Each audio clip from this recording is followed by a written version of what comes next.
അടുത്ത ദിവസം വാൾട്ടിന്റെയും ജെസ്സിയുടെയും നിർദ്ദേശപ്രകാരം തങ്ങളുടെ ബിസിനസ് വർദ്ധിപ്പിക്കാൻ പുതുതായി കണ്ടെത്തിയ ഹെയ്സൽടൈൻ എന്ന തെരുവിൽ മെത്ത് വിൽക്കുകയാണ് കോംബോ. ഓരോ തെരുവിലും അവിടത്തെ സ്ഥിരം കച്ചവടക്കാർ ഉണ്ടാകുമെന്നും അവരുടെ സർക്കിളിൽ കയറി കളിച്ചാൽ അവർ വെറുതെ നോക്കി നിൽക്കില്ലെന്നും ജെസ്സി വാൾട്ടിനെ നേരത്തെ ഓർമ്മിപ്പിച്ചിരുന്നെങ്കിലും സ്പൂജിന്റെ കൊലപാതകത്തിന് പിന്നിൽ ജെസ്സിയാണെന്ന വ്യാജവാർത്ത മുതലെടുത്ത് നമുക്ക് എവിടെയും കച്ചവടം ചെയ്യാമെന്ന് പറയുന്ന വാൾട്ടിന്റെ നിർബന്ധപ്രകാരമാണ് പരിചയമില്ലാത്ത തെരുവുകളിൽ ജെസ്സി അവരെ കച്ചവടത്തിന് വിട്ടത്. അങ്ങനെ മെത്ത് വിൽക്കാനായി തെരുവിൽ നിൽക്കുന്ന കോംബോയുടെ അടുത്തേക്ക് ഒരു കാറിൽ രണ്ടുപേർ വന്നു. അവർ സാധനം വാങ്ങാൻ വന്നതാണെന്ന് കരുതി കോംബോ അവരുടെ അടുത്തേക്ക് പോയെങ്കിലും അവർ ഒന്നും പറയാതെ അവനെ സംശയത്തോടെ തുറിച്ചു നോക്കുക മാത്രമാണ് ചെയ്തത്. അവരുടെ നോട്ടം കണ്ട് ദേഷ്യം വന്ന കോംബോ സാധനം വേണമെങ്കിൽ തരാമെന്നും ഇനി അതല്ല വേറെ വല്ല ഉദ്ദേശവുമാണെങ്കിൽ നടക്കില്ലെന്ന മട്ടിൽ അവൻ തന്റെ അരയിൽ വെച്ച തോക്ക് അവരെ കാണിച്ചു. എന്നാൽ അവർ ഒന്നും മിണ്ടാതെ അവിടെ നിന്നും കാർ ഓടിച്ചു പോയി. അവർ പോയതിനു പിന്നാലെ ഒരു ചെറിയ കുട്ടി സൈക്കിളിൽ അവിടെ വന്നു. അവൻ കോംബോയോട് സംസാരിക്കാൻ ശ്രമിച്ചെങ്കിലും ഈ സ്ഥലം ശരിയല്ലെന്നും വേഗം പോയിക്കൊള്ളാനും അവൻ ആ കുട്ടിയോട് പറഞ്ഞു. അപ്പോഴേക്കും നേരത്തെ വന്ന അതേ രണ്ടാളുകൾ തെരുവിന്റെ മറ്റൊരു വശത്ത് കാർ നിർത്തി കോംബോയെ വീക്ഷിക്കുന്നത് അവൻ കണ്ടു. അവരുടെ നോട്ടത്തിലും ഭാവത്തിലും എന്തോ പന്തികേട് തോന്നിയ കോംബോ പെട്ടെന്ന് സ്കിന്നിയെ വിളിച്ചു. രണ്ടുപേർ തന്റെ പിന്നാലെ കൂടിയിട്ടുണ്ടെന്നും എന്തോ അപകടം മണക്കുന്നുണ്ടെന്നും നീ പെട്ടെന്ന് ഇവിടെ വരണമെന്നും പറഞ്ഞ് ഫോൺ വെച്ചതിന് പിന്നാലെ തന്റെ പിന്നിൽ നിന്നും ആരോ തോക്ക് ലോഡ് ചെയ്യുന്ന ശബ്ദം കോംബോ ശ്രദ്ധിച്ചു. തിരിഞ്ഞു നോക്കിയ കോംബോ കാണുന്നത് തന്റെ നേരെ തോക്ക് ചൂണ്ടി നിൽക്കുന്ന ആ കൊച്ചുകുട്ടിയെയാണ്. എന്തെങ്കിലും അവനോട് ചോദിക്കുന്നതിനു മുൻപ് അവൻ കോംബോയുടെ നെഞ്ചത്തേക്ക് വെടിവെച്ചു. അവിടെ നിന്നും ഓടി രക്ഷപ്പെടാൻ ശ്രമിച്ച കോംബോയെ ആ പയ്യൻ പിന്നാലെ ചെന്ന് അവൻ മരിക്കുന്നതുവരെ വെടിവെച്ചു. കോംബോയുടെ മരണം ഉറപ്പുവരുത്തിയ ശേഷം ആ പയ്യനും ആ കാറിലുണ്ടായിരുന്ന രണ്ടുപേരും അവിടെ നിന്നും പോയി. അതേസമയം വാൾട്ടും ഭാര്യ സ്കൈലറും വാൾട്ടിന്റെ അസുഖത്തിന്റെ പുതിയ വിവരങ്ങൾ അറിയാൻ ആശുപത്രിയിൽ പോയതായിരുന്നു. തുടക്കത്തിൽ വാൾട്ടിന്റെ ക്യാൻസർ മാരകമായ അവസ്ഥയിലായതിനാൽ മുഴകൾ ഓപ്പറേഷൻ ചെയ്ത് മാറ്റുക എന്നത് അസാധ്യമായിരുന്നു. എന്നാൽ നിലവിൽ ശാരീരികമായും മാനസികമായും വാൾട്ടിന്റെ അവസ്ഥ മെച്ചപ്പെട്ടതുകൊണ്ടും ശ്വാസകോശത്തിലെ മുഴകൾ ചുരുങ്ങിയതുകൊണ്ടും ഓപ്പറേഷൻ വഴി മുഴകൾ നീക്കം ചെയ്യാൻ ഇപ്പോൾ സാധിക്കും. ആ ഓപ്പറേഷൻ ഇപ്പോൾ ചെയ്യുകയാണെങ്കിൽ ഒരുപക്ഷെ ഈ അസുഖം എന്നേക്കുമായി ഇല്ലാതാക്കാൻ സാധിച്ചേക്കുമെന്ന് പറയുന്ന ഡോക്ടർ ഇത്തരത്തിലുള്ള കേസുകൾ കൈകാര്യം ചെയ്യുന്ന രാജ്യത്തെ ചുരുക്കം സർജന്മാരിൽ ഒരാളായ ഡോക്ടർ ബ്രാവനക്കിനെ വാൾട്ടിനും ഭാര്യയ്ക്കും പരിചയപ്പെടുത്തി. സർജറി അല്പം കടന്ന കൈയാണെന്നായിരുന്നു വാൾട്ടിന്റെയും സ്കൈലറിന്റെയും അഭിപ്രായം. എന്നാൽ സർജറി ചെയ്യാതെ മുന്നോട്ടു പോയാലുള്ള ചില റിസ്കുകൾ ഡോക്ടർ അവരോട് പറഞ്ഞു. നിലവിലെ ചികിത്സകളും മരുന്നുകളും തുടർന്നാൽ ആയുസ് കുറച്ചു കാലത്തേക്ക് നീട്ടിക്കിട്ടുമെന്നുള്ളത് ശരിയാണ്. പക്ഷേ ക്യാൻസർ പതിയെ ശരീരമാകെ വ്യാപിക്കുന്നത് തടയാൻ അതിന് കഴിയില്ല. അതിന് ആ മുഴ എടുത്തു മാറ്റുക മാത്രമാണ് അവസാന പ്രതിവിധി. അതുകൊണ്ട് ചെറിയൊരു റിസ്ക് എടുക്കാൻ തയ്യാറാണെങ്കിൽ ജീവൻ നിലനിർത്താനുള്ള ഏറ്റവും മികച്ച മാർഗം ഓപ്പറേഷൻ തന്നെയാണെന്നും ഡോക്ടർ പറഞ്ഞു. എന്നാൽ താൻ നിങ്ങളുടെ ഇൻഷുറൻസിന്റെ പരിധിയിൽ വരാത്തതുകൊണ്ട് ഇതിന് ഏകദേശം എത്ര ചിലവ് വരുമെന്ന് വാൾട്ട് ചോദിച്ചു. ഏകദേശം $2 ലക്ഷം ആകുമെന്നും ഇത്രയും വലിയ തുക ആയതിനാൽ സാവകാശം ആലോചിച്ച് ഒരു തീരുമാനമെടുത്താൽ മതിയെന്നും ഡോക്ടർ പറഞ്ഞെങ്കിലും ഒന്നാലോചിക്കുകയോ സ്കൈലറിന്റെ മുഖത്തേക്ക് നോക്കുകയോ ചെയ്യാതെ താൻ ഈ സർജറി ചെയ്യാൻ തയ്യാറാണെന്ന് വാൾട്ട് സമ്മതിച്ചു.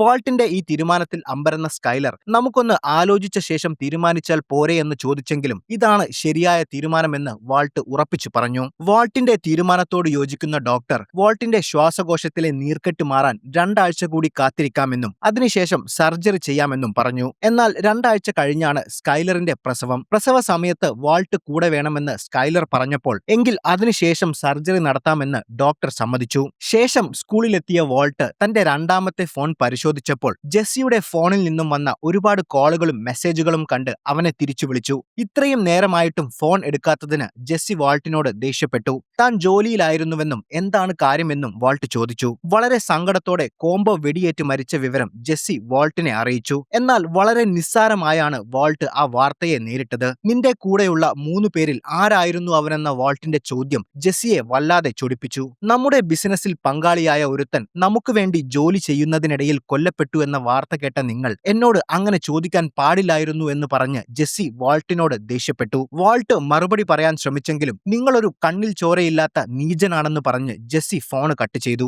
അതിനുശേഷം ജെസ്സി അവന്റെ ഒപ്പം ഉണ്ടായിരുന്ന സ്കിന്നി പീറ്റിനോട് സംസാരിച്ചു. ആരാണ് ഇതിന് പിന്നിലെന്ന സൂചനകളൊന്നും ഇതുവരെ ലഭിച്ചിട്ടില്ലെന്ന് പറയുന്ന സ്കിന്നി മരിക്കുന്നതിന് തൊട്ടു മുൻപ് കോംബോ തന്നെ വിളിച്ചപ്പോൾ അവിടെ ചിലർ തന്നെ നോട്ടമിടുകയും അവിടെ നിന്നും ഓടിച്ചുവിടാൻ ശ്രമിക്കുകയും ചെയ്യുന്നുണ്ടെന്ന് അവൻ പറഞ്ഞിരുന്നതായും സ്കിന്നി ജെസ്സിയോട് പറഞ്ഞു. നമ്മൾ മറ്റു കച്ചവടക്കാരുടെ സ്ഥലങ്ങളിലേക്ക് അതിക്രമിച്ചു കയറാൻ ശ്രമിച്ചതാണ് ഇതിനൊക്കെ കാരണമെന്ന് പറയുന്ന സ്കിന്നി കോംബോ മരിക്കുകയും നേരത്തെ അറസ്റ്റിലായി പുറത്തിറങ്ങിയ ബാഡ്ജർ പോലീസ് നിരീക്ഷണത്തിലാവുകയും ചെയ്ത ഈ അവസ്ഥയിൽ താൻ മാത്രം ഇതിൽ നിൽക്കാൻ ആഗ്രഹിക്കുന്നില്ലെന്നും നിലവിൽ പരോളിൽ കഴിയുന്ന തനിക്ക് ഒരു കേസും കൂടി വന്നാൽ സ്ഥിരമായി അകത്താകുമെന്നും എന്നും അതുകൊണ്ട് താൻ ഈ പരിപാടി ഇവിടെ വെച്ച് അവസാനിപ്പിക്കുകയാണെന്നും ജെസ്സിയോട് പറഞ്ഞു. വലിയൊരു തുകയുണ്ടാക്കി നമ്മൾ രക്ഷപ്പെടാൻ പോകുന്ന ഈ സമയത്താണോ നീ പോകുന്നതെന്ന് ജെസ്സി ചോദിച്ചപ്പോൾ നഗരത്തിലെ മറ്റു കച്ചവടക്കാരുമായി പിടിച്ചു നിൽക്കാനുള്ള വില ഇപ്പോൾ നമുക്കില്ലെന്ന് സ്കിന്നി വ്യക്തമാക്കി. ATM മെഷീൻ ഉപയോഗിച്ച് സ്പൂജിനെ കൊന്നത് നീയാണെന്ന് കരുതിയ കാലത്തോളം നമ്മൾ സുരക്ഷിതരായിരുന്നു. എന്നാൽ ആ കൊലപാതകം ചെയ്തത് സ്പൂജിന്റെ ഭാര്യയാണെന്ന് അവൾ തന്നെ പോലീസിനോട് പറഞ്ഞതോടെ നീ അല്ല അത് ചെയ്തതെന്ന സത്യം നഗരത്തിൽ എല്ലാവർക്കും മനസ്സിലായെന്നും അതുകൊണ്ട് നിന്നെയും നിന്റെ ആളുകൾ എന്ന നിലയിൽ ഞങ്ങളെയും ഇപ്പോൾ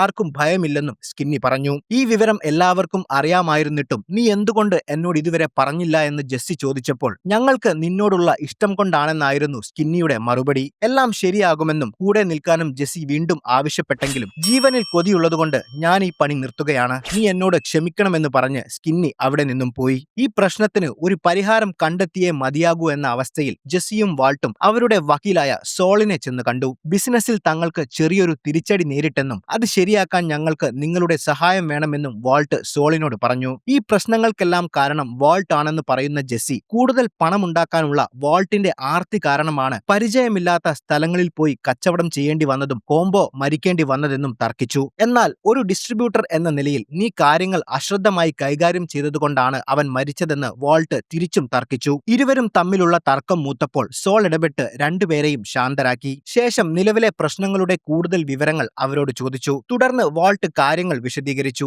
ആകെ ഉണ്ടായിരുന്ന 3 വിതരണക്കാരിൽ ഒരാൾ കൊല്ലപ്പെട്ടതോടെ ബാക്കിയുള്ള 2 പേരും ഭയന്നു പിന്മാറി. ചുരുക്കത്തിൽ ഞങ്ങളുടെ മെത്ത് മാർക്കറ്റിൽ വിതരണം ചെയ്യാൻ ഇപ്പോൾ ആളുകളില്ല. എന്നാൽ കോംബോയുടെ മരണത്തിൽ നിങ്ങളിലേക്ക് പോലീസിനെത്താവുന്ന തെളിവുകളൊന്നുമില്ലാത്ത സ്ഥിതിക്ക് ഭയപ്പെടേണ്ടതില്ലെന്നും ഒരു മയക്കുമരുന്ന് വിൽപ്പനക്കാരൻ വെടിയേറ്റ് മരിക്കുന്നത് സ്വാഭാവികമാണെന്നുമായിരുന്നു സോളിന്റെ മറുപടി. ശേഷം നിങ്ങളുടെ കയ്യിൽ എത്ര സാധനം ബാക്കിയുണ്ടെന്ന് സോൾ ചോദിച്ചു. ഏകദേശം 38 പൗണ്ട് എന്ന വാൾട്ടിന്റെ മറുപടി കേട്ട സോൾ നിങ്ങൾ വലിയൊരു സ്വർണ്ണഖനിയുടെ മുകളിലാണ് ഇരിക്കുന്നതെന്ന് അവരോട് പറഞ്ഞു. എന്നാൽ അത് വിൽക്കാൻ കഴിയാത്ത സ്വർണ്ണഖനിയാണെന്നും ഈ ബിസിനസ് തുടങ്ങിയ സമയം മുതൽ ഓരോ ചുവട് മുന്നോട്ട് വെക്കുമ്പോഴും 2 ചുവട് പിന്നോട്ട് പോകേണ്ടി വരികയാണെന്നും ഇതിനൊരു പരിഹാരം കണ്ടെത്തി തരാനും വാൾട്ട് സോളിനോട് ആവശ്യപ്പെട്ടു. ഇത് കേട്ട സോൾ ചില യാഥാർത്ഥ്യങ്ങൾ അവരോട് തുറന്നു പറഞ്ഞു. തെരുവിലെ മയക്കുമരുന്ന് സംഘങ്ങളുമായി പോരടിച്ച് അവർക്കിടയിൽ നിന്നുകൊണ്ട് നേരിട്ട് കച്ചവടം നടത്തുക എന്നത് എളുപ്പമല്ല.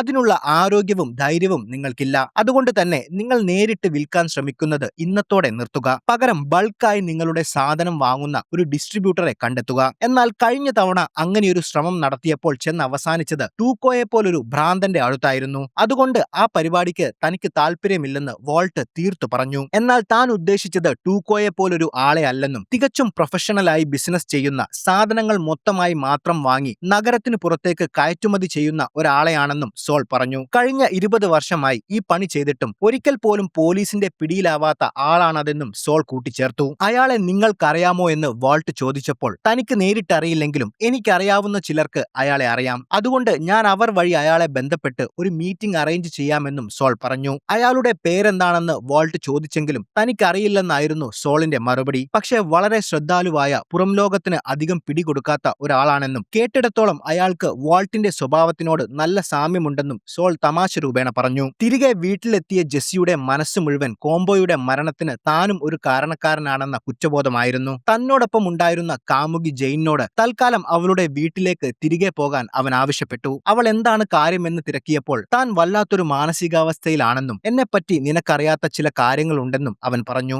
നീ ഒരു ഡ്രഗ് ഡീലർ ആണെന്ന് തനിക്ക് നേരത്തെ അറിയാമെന്നും അതൊന്നും പ്രശ്നമില്ലെന്നും അവൾ പറഞ്ഞപ്പോൾ ജെസ്സി തന്റെ യഥാർത്ഥ അവസ്ഥ അവളോട് തുറന്നു പറഞ്ഞു. തനിക്ക് വേണ്ടി ജോലി ചെയ്തിരുന്ന തന്റെ ഒരു സുഹൃത്ത് കൊല്ലപ്പെട്ടുവെന്നും അവന്റെ മരണത്തിന് പൂർണ്ണ കാരണം താനാണെന്നും ജെസ്സി സങ്കടത്തോടെ പറഞ്ഞു. ആ വേദന മാറ്റാൻ താൻ ഇപ്പോൾ കുറച്ച് മെത്ത് വലിക്കാൻ പോവുകയാണെന്നും നീ ലഹരി ഉപേക്ഷിച്ച് ചികിത്സയിൽ കഴിയുന്ന ആളായതുകൊണ്ട് ഇവിടെ നിൽക്കുന്നത് ശരിയല്ലെന്നും ജെസ്സി അവളോട് പറഞ്ഞു. എന്നാൽ അവനെ ആ അവസ്ഥയിൽ തനിച്ചാക്കി പോകാൻ അവൾക്ക് മനസ്സ് വന്നില്ല. തൽക്കാലം ഒന്ന് പുറത്തുപോയാൽ എല്ലാം ശരിയാകുമെന്നും ലഹരിയൊന്നും ഉപയോഗിക്കേണ്ടെന്നും അവൾ പറഞ്ഞെങ്കിലും അതുകൊണ്ടൊന്നും തന്റെ അവസ്ഥയ്ക്ക് ഒരു മാറ്റവും ഉണ്ടാകില്ലെന്ന് പറയുന്ന ജെസ്സി തന്നെ ഉപദേശിക്കാൻ നിൽക്കാതെ നീ ഇവിടുന്ന് പോകണമെന്ന് അവളോട് തീർത്തു പറഞ്ഞു. ശേഷം അവൾ പോകാൻ തുനിഞ്ഞെങ്കിലും അവനെ അവിടെ തനിച്ചാക്കി പോകാൻ അവളുടെ മനസ്സനുവദിച്ചില്ല. അടുത്ത ദിവസം നേരത്തെ പറഞ്ഞ ഡിസ്ട്രിബ്യൂട്ടറുമായുള്ള മീറ്റിംഗ് സോൾ അറേഞ്ച് ചെയ്തിരുന്നു. നഗരത്തിലുള്ള ലോസ് പോളോസ് എന്ന ഫ്രൈഡ് ചിക്കൻ റെസ്റ്റോറന്റിൽ അയാൾ നിങ്ങളെ കാത്തിരിപ്പുണ്ടാകുമെന്നും സമയത്തിന് അവിടെ എത്താനും സോൾ വാൾട്ടിനോട് ആവശ്യപ്പെട്ടു. അവിടെ എത്തിയ വാൾട്ട് ഭക്ഷണം ഓർഡർ ചെയ്ത്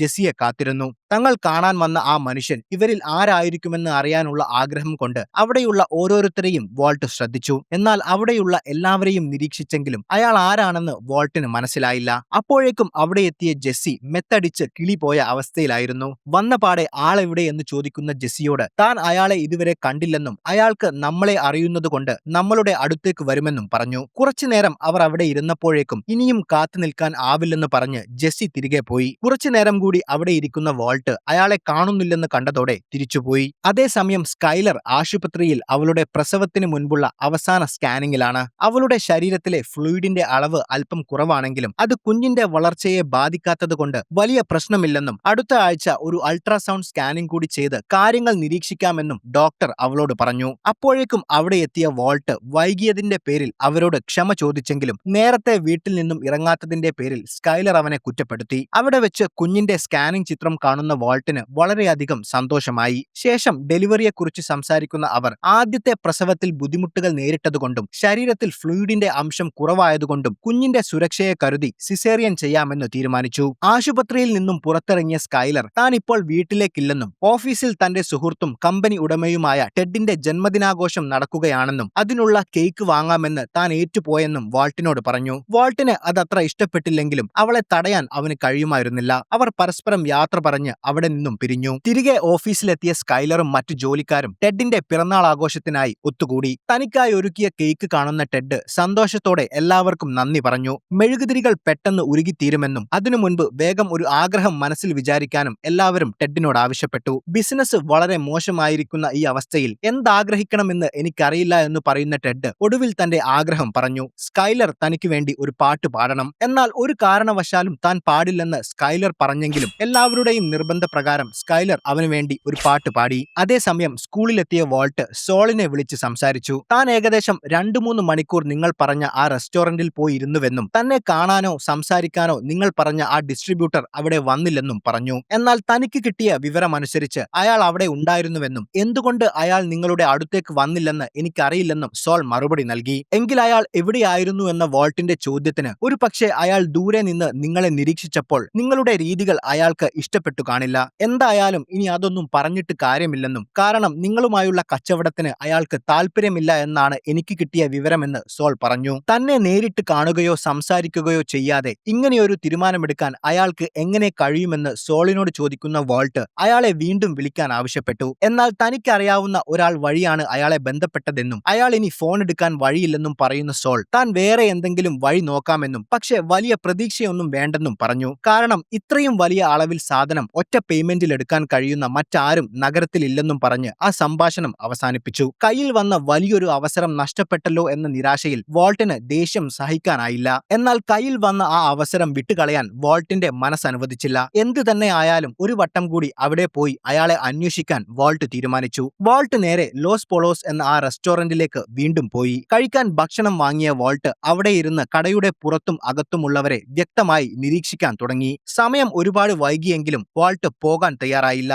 അപ്പോഴാണ് പുറത്തേക്ക് നോക്കിയിരിക്കുന്ന വാൾട്ട് കണ്ണാടിയിൽ ഒരു കാര്യം ശ്രദ്ധിച്ചത്. തന്റെ പിന്നിലുള്ള മേശ തുടയ്ക്കുന്ന റെസ്റ്റോറന്റിലെ ഒരു ജോലിക്കാരൻ കുറച്ചുനേരം തന്നെ തുറിച്ചു നോക്കിയ ശേഷം തിരികെ പോയി. അതോടെ താൻ അന്വേഷിക്കുന്ന ആൾ അതാണെന്ന് മനസ്സിലാക്കുന്ന വാൾട്ട് നേരെ അയാളുടെ അടുത്തേക്ക് പോയി. നിങ്ങൾക്ക് എന്താണ് വേണ്ടത് സാർ? അയാൾ മാന്യമായി വാൾട്ടിനോട് ചോദിച്ചു. എനിക്ക് ഒരു ഗ്ലാസ് കൊക്കക്കോള വേണമെന്ന് വാൾട്ട് പറഞ്ഞപ്പോൾ അയാൾ വാൾട്ടിന്റെ കയ്യിൽ നിന്നും ആ ഗ്ലാസ് വാങ്ങി അതിൽ കൊക്കക്കോള നിറച്ചുകൊണ്ടിരിക്കുമ്പോൾ വാൾട്ട് ഒരു കാര്യം കൂടി പറഞ്ഞു. എനിക്ക് കൊക്കക്കോള മാത്രം പോരാ, നിങ്ങളോട് സംസാരിക്കാൻ 5 മിനിറ്റ് സമയം കൂടി തരണം. ശേഷം വാൾട്ട് അയാളെ തന്നോടൊപ്പം ഇരിക്കാൻ ക്ഷണിച്ചു. ഇന്നലെ എന്തുകൊണ്ടാണ് നിങ്ങൾ എന്നെ കാണാൻ തയ്യാറാകാതിരുന്നതെന്ന് വാൾട്ട് അയാളോട് ചോദിച്ചു. എന്നാൽ തനിക്ക് നിങ്ങൾ പറയുന്നതൊന്നും മനസ്സിലാകുന്നില്ലെന്നും നിങ്ങൾക്ക് ആളു മാറിയതാവാനാണ് സാധ്യതയെന്നും എന്തെങ്കിലും പരാതി ഉണ്ടെങ്കിൽ അത് ഞങ്ങളുടെ വെബ്സൈറ്റിലൂടെ ഇമെയിലായി അറിയിക്കാമെന്നും പറഞ്ഞ് അയാൾ ഒഴിഞ്ഞു മാറാൻ ശ്രമിച്ചു. എന്നാൽ അയാളെ അങ്ങനെ വിടാൻ വാൾട്ട് തയ്യാറായില്ല. താൻ അന്വേഷിച്ചു വന്നയാൾ വളരെ ശ്രദ്ധയോടെ മാത്രം പെരുമാറുന്ന ആളാണെന്ന് എനിക്കറിയാമെന്നും ആ കാര്യത്തിൽ നമ്മൾ രണ്ടുപേരും ഒരുപോലെയാണെന്നും പറയുന്ന വാൾട്ട്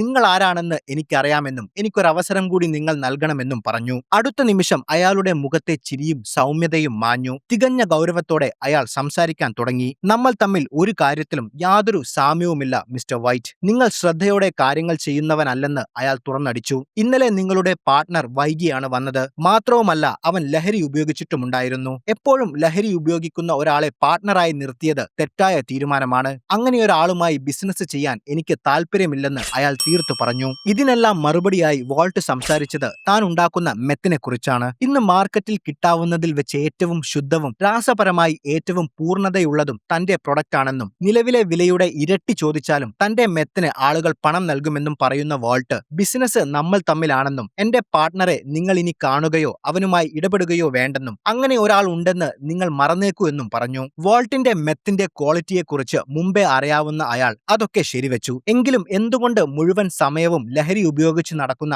അവനെ ഒഴിവാക്കാൻ കഴിയില്ലെന്ന് അയാൾ ചോദിച്ചു. കാരണം ഞാൻ പറയുന്നതിനപ്പുറം അവൻ പോവില്ല. എനിക്കവനെ വിശ്വാസമാണ്, വാൾട്ട് മറുപടി നൽകി. അത് സമ്മതിക്കുന്ന അയാൾ നിങ്ങളുടെ കയ്യിൽ ഇപ്പോൾ എത്ര സാധനമുണ്ടെന്ന് ചോദിച്ചു. 38 പൗണ്ട് ഉണ്ടെന്നും എപ്പോൾ പറഞ്ഞാലും നൽകാൻ താൻ തയ്യാറാണെന്നും വാൾട്ട് അറിയിച്ചു. സമയമാകുമ്പോൾ താൻ വിളിക്കാമെന്ന് പറഞ്ഞ് അയാൾ പോകാനൊരുങ്ങി. പോകുന്നതിന് മുൻപ് അയാൾ ഒരു കാര്യം വീണ്ടും വാൾട്ടിനെ ഓർമ്മിപ്പിച്ചു. ഒരിക്കലും നിന്റെ പാർട്ട്ണറെ പോലുള്ള ഒരു ഡ്രഗ് അഡിക്റ്റിനെ വിശ്വസിക്കരുത്. അടുത്ത ദിവസം ഓഫീസിലെ പഴയ കണക്കുകൾ പരിശോധിച്ചുകൊണ്ടിരുന്ന സ്കൈലർ അക്കൗണ്ട്സിൽ ചില വലിയ ക്രമക്കേടുകൾ ടെഡിന്റെ ശ്രദ്ധയിൽപ്പെടുത്തി. കസ്റ്റമേഴ്സിൽ നിന്നും ലഭിക്കുന്ന പണത്തിന്റെ ചെറിയൊരു ശതമാനം മാത്രമാണ് കമ്പനി അക്കൗണ്ട്സിൽ കാണിച്ചിട്ടുള്ളത്. മൊത്തത്തിൽ കമ്പനിക്ക് ലഭിക്കുന്ന യഥാർത്ഥ വരുമാനത്തെക്കാൾ വളരെ കുറഞ്ഞ തുകയാണ് ഔദ്യോഗിക കണക്കുകളിൽ കാണിച്ചിരിക്കുന്നത്. എന്നാൽ ഇതെല്ലാം അച്ഛൻ കമ്പനി നടത്തിയ കാലത്ത് സംഭവിച്ചതാണെന്ന് പറഞ്ഞ് ടെഡ് ഒഴിയാൻ ശ്രമിച്ചെങ്കിലും താൻ പഴയ ഫയലുകളെല്ലാം വ്യക്തമായി പരിശോധിച്ചു കഴിഞ്ഞെന്നും ഇതെല്ലാം പുതിയതാണെന്നും സ്കൈലർ പറഞ്ഞതോടെ ടെഡ് അവളുടെ മുന്നിൽ ഉത്തരമില്ലാതെ നിന്നു. കമ്പനിയുടെ യഥാർത്ഥ വരുമാനത്തെക്കാൾ വളരെ കുറഞ്ഞ തുകയാണ് ടെഡ് കണക്കുകളിൽ കാണിച്ചിരിക്കുന്നത്.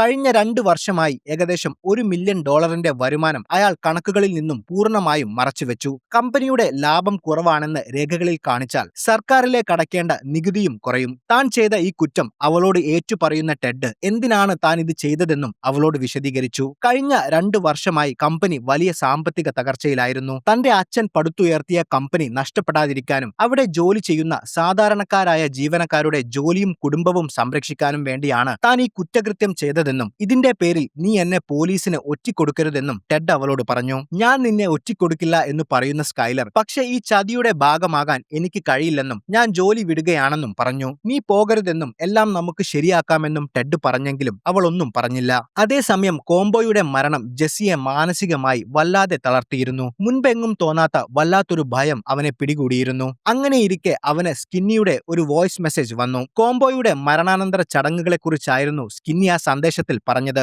ജെസ്സി ഒഴികെ കോംബോയുടെ സുഹൃത്തുക്കൾ എല്ലാവരും അവിടെ ഉണ്ടായിരുന്നുവെന്നും കാര്യങ്ങൾ എല്ലാം ഒന്നടങ്ങുന്നവരെ നീ പുറത്തിറങ്ങുമ്പോൾ സൂക്ഷിക്കണമെന്നും അവൻ പറഞ്ഞു. അപ്പോഴേക്കും പുറത്തു പോയിരുന്ന ജെയിൻ തിരിച്ചു വന്നു. അവൾ വന്നത് വെറും കൈയോടെ ആയിരുന്നില്ല. അവളുടെ കയ്യിൽ ഹെറോയിൻ എന്ന അതിമാരകമായ മയക്കുമരുന്നുണ്ടായിരുന്നു. സുഹൃത്തിന്റെ മരണത്തിലെ വേദനയും കുറ്റബോധവും മറക്കാൻ തനിക്ക് കഴിയുന്നില്ലെന്ന ജെസ്സിയുടെ പരാതി മാറ്റാനാണ് അവൾ അതുമായി വന്നത്. അപ്പോഴേക്കും തന്റെ ചികിത്സകളും മറ്റും മറന്ന് അവൾ അവനോടൊപ്പം മയക്കുമരുന്ന് അടിക്കാൻ തുടങ്ങിയിരുന്നു. ഹെറോയിൻ അടിക്കാനുള്ള സിറിഞ്ചും മറ്റും റെഡിയാക്കിയ ശേഷം അതാദ്യമായി അടിക്കാൻ പോകുന്ന ജെസ്സി ഇതടിച്ചാൽ എന്താണ് തോന്നുകയെന്ന് അവളോട് അല്പം ആകാംക്ഷയോടെ ചോദിച്ചു. അത് നീ അനുഭവിച്ചറിയേണ്ട ഒന്നാണെന്നായിരുന്നു അവളുടെ മറുപടി. ശേഷം ആ ലഹരി ഉപയോഗിച്ച് അവർ രണ്ടുപേരും പൂർണ്ണമായും ഏതോ മായിക ലോകത്തേക്ക് വീണു. അതേസമയം സ്കൂളിൽ കുട്ടികൾക്ക് പരീക്ഷ നടത്തുകയാണ് വാൾട്ട്. പെട്ടെന്ന് ക്ലാസ് റൂമിന്റെ സീലിംഗിൽ വെച്ചിരുന്ന വാൾട്ടിന്റെ ഫോൺ വൈബ്രേറ്റ് ചെയ്യുന്നത് ശ്രദ്ധിക്കുന്ന കുട്ടികളോട് വല്ല പൈപ്പും ലീക്കായ ശബ്ദമായിരിക്കും അതെന്ന് പറയുന്ന വാൾട്ട് പരീക്ഷയിൽ ശ്രദ്ധിക്കാൻ ആവശ്യപ്പെട്ടു. കുട്ടികൾ പരീക്ഷ കഴിഞ്ഞു പോയ ശേഷം ഫോൺ നോക്കുന്ന വാൾട്ട്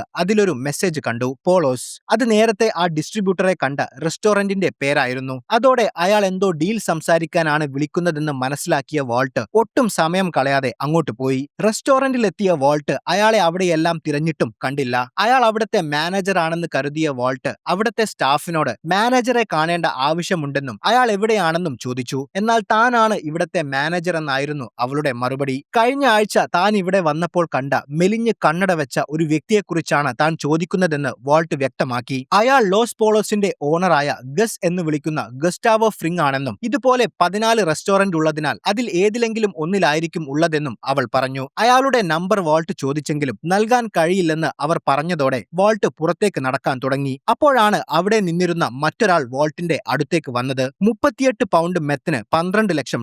താല്പര്യമുണ്ടെങ്കിൽ 25-ാം നമ്പർ ഹൈവേയിലെ 13-ാം നമ്പർ എക്സിറ്റിൽ നിന്നും 2 മൈൽ മാറിയുള്ള ട്രക്ക് സ്റ്റോപ്പിൽ കൃത്യം 1 മണിക്കൂറിനുള്ളിൽ എത്തണം, അയാൾ വാൾട്ടിനോട് പറഞ്ഞു. സാധനം മുഴുവനായും അവിടെ എത്തിക്കാൻ തനിക്ക് കുറച്ചുകൂടി സമയം വേണമെന്ന് വാൾട്ട് അയാളോട് അപേക്ഷിച്ചെങ്കിലും 1 മണിക്കൂറിനുള്ളിൽ എത്തിയില്ലെങ്കിൽ പിന്നെ ഒരിക്കലും ഇങ്ങോട്ട് വരരുതെന്ന് അയാൾ തീർത്തു പറഞ്ഞു. ശേഷം വാൾട്ട് ജെസ്സിയെ പലതവണ വിളിച്ചെങ്കിലും അവൻ ഫോൺ എടുത്തില്ല. അതോടെ വാൾട്ട് നേരെ ജെസ്സിയുടെ വീട്ടിലേക്ക് പോയി. ജെസ്സിയുടെ വീട്ടിലെത്തിയ വാൾട്ട് പലതവണ മുട്ടിയിട്ടും അവൻ വാതിൽ തുറന്നില്ല. അതോടെ പിൻവാതിൽ തകർത്ത് അകത്ത് കയറിയ വാൾട്ട് കാണുന്നത് ഹെറോയിൻ അടിച്ച് ബോധമില്ലാതെ കിടക്കുന്ന ജെസ്സിയെയും ജെയിനെയുമാണ്. ജെസ്സിയെ പലതവണ വാൾട്ട് വിളിച്ചുണർത്താൻ ശ്രമിച്ചെങ്കിലും അവൻ ഉണരുന്ന ലക്ഷണമൊന്നുമില്ല. പകുതി മയക്കത്തിൽ കണ്ണു തുറന്ന് ജെസ്സിയോട് നീ മെത്തെവിടെയാണ് വെച്ചതെന്ന് വാൾട്ട് ചോദിച്ചു. അടുക്കളയിലെ സിങ്കിനടിയിൽ ഉണ്ടെന്ന് അവൻ പറഞ്ഞതും വാൾട്ട് നേരെ അടുക്കളയിലേക്ക് ഓടി. അതേസമയം ഓഫീസിൽ സ്കൈലറിന് പ്രസവവേദന ആരംഭിച്ചു. അവൾ വാൾട്ടിനെ വിളിച്ചെങ്കിലും ഈ അവസ്ഥയിൽ വാൾട്ട് ഫോൺ എടുത്തില്ല. സിങ്കിനടിയിൽ ജെസ്സി ഒളിച്ചു വെച്ച മുഴുവൻ മെത്തും ഒരു കവറിൽ നിറച്ച ശേഷം വാൾട്ട് നേരെ അവർ പറഞ്ഞ സ്ഥലം ലക്ഷ്യമാക്കി നീങ്ങി.